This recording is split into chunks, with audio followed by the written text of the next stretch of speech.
standing on the moon, the world doesn't look so big. Isn't it a beautiful planet? And full of different people and places. It's a pretty ball. Sort of a big blue marble.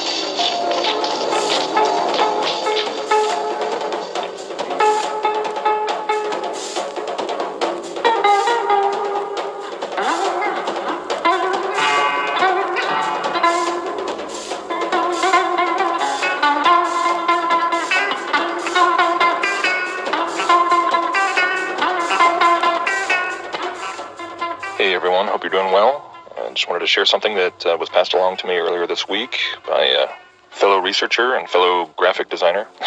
And he came across this kind of on accident. He was looking at some photography that was for sale by someone. And he started inquiring to the guy who made this image because he recognized a familiar cloud formation on the globe there.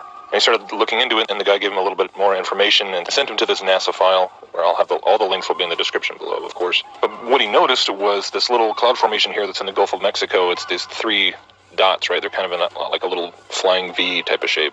And he recognized it from the blue marble that was made in 2002 by Robert Simmons, who I'm sure most of you are familiar with. It's the iconic iPhone globe image. And indeed, when you look closely, it has this little 3 clouds formation, these little dots. And of course, most of you are familiar with all the issues with the photoshopping and the clone tool that's found on this and many other globes. The interesting thing, though, is that on the original blue marble iPhone globe, this 3-dot formation, these 3 clouds, only appears once. It's not one of the examples of clouds that have been cloned. So we don't necessarily pay a lot of attention to it versus all these other examples. But then what's weird is that on this file that NASA has, they have this one where it's all stretched out, flattened out in rectangular form. And indeed, when you zoom in, you see that the 3-dot cloud formation is doubled. It's been cloned. And I sure can't explain as to why that would be in this file and not in the one that he eventually used, or why the cloning is at all. I mean, the fact that there's such sloppy work cloning clouds anywhere, especially to the degree that they've done it, is kind of baffling for anyone who's ever used Photoshop. And, if you're really trying to fake a globe, the last thing you're going to do is just clone and stamp just the same cloud formations over and over again. That's just like the dumbest thing you can do. But of course we know that they've also written words like sex in the clouds and things like that.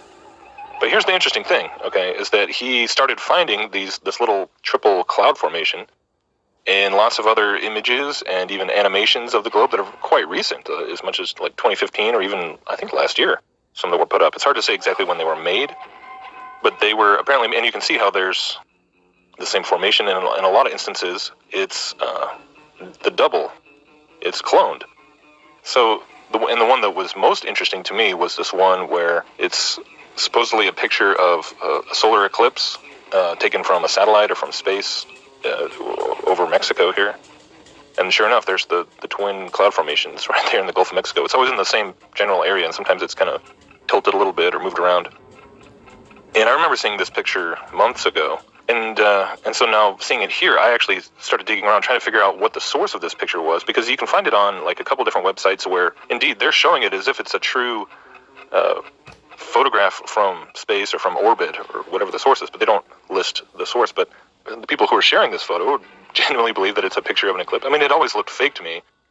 It just looks like, you just took an image and then spray painted some black onto an area. It's got to be like the easiest thing you could possibly do in Photoshop. And oh yeah, there's an eclipse from space.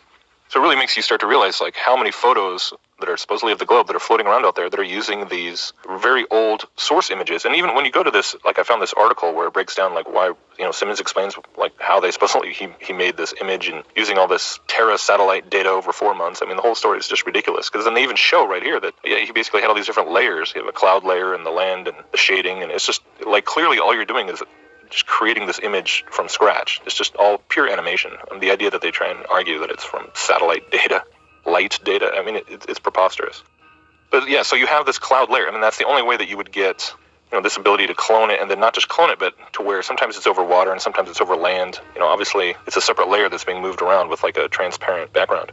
So NASA has these files, like free, and who knows how many people are using it. This one formation, because it's sort of so unique and stands out, you can actually just kind of scan for it, once you know what you're looking for. And so I actually went and did that myself and found a number more. I was just Googling like Gulf of Mexico from space or things like that. And I found ones like, here's one with a hurricane on there.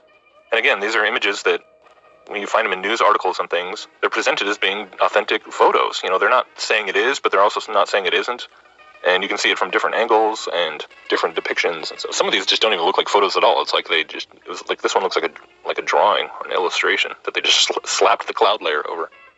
But in some of the ones, the other clouds are different.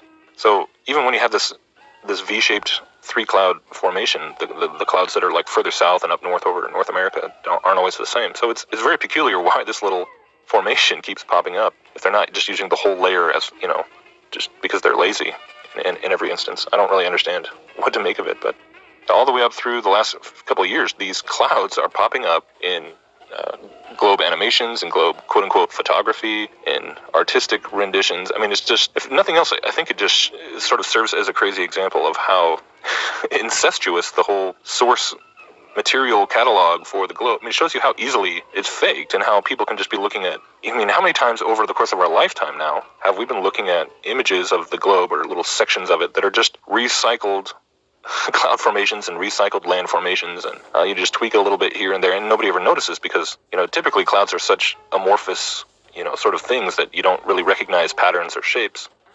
So you wouldn't necessarily know that you were looking at the same image just being recycled.